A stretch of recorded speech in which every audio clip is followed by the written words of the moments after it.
The purpose of the deficit lunge is basically to extend the range of motion of a normal lunge. So anytime you see deficit in an exercise, it just means we're finding a way to make the range of motion longer so that we can activate more muscles. It basically just makes the exercise harder to make you stronger. So what we're gonna do is you're gonna need something to put on the floor to create that deficit. I would suggest if you're at the gym, you can use plates. You can just stack, I would say stack 2 to 3 25-pound plates on the floor. That is around the height you want to work with. You can also use just a regular step up.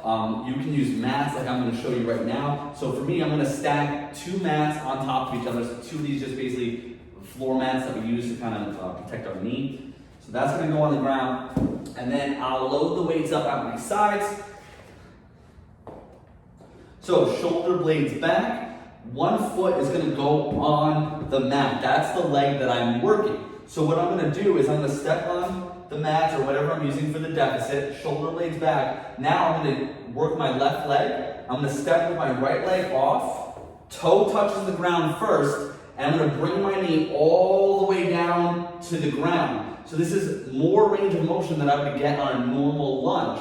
So now I'm going to dig my front foot through those pads, shoulder blades back, squeeze my butt and my quad, and then bring that other foot back up. So it's kind of like a low step up, only we're going into a lunge at the bottom. Step up to just be in a standing position the whole time. So for this one, I'm here, I step it all the way back, back knee comes all the way to the ground, and I drive through. That's 1, step it back, all the way to the ground. Basically extending that range of motion on a normal lunge. Make sure that your elbow stays straight the whole time. Pretend like you're trying to hold a pencil between your shoulder blades. You want to lock those shoulder blades back. If you're allowing your arms to swing, or you're bending and extending the elbows, trying to assist your way up, it's just going to throw your balance off. It's going to make the exercise harder than it needs to be, and it's harder with no added benefit.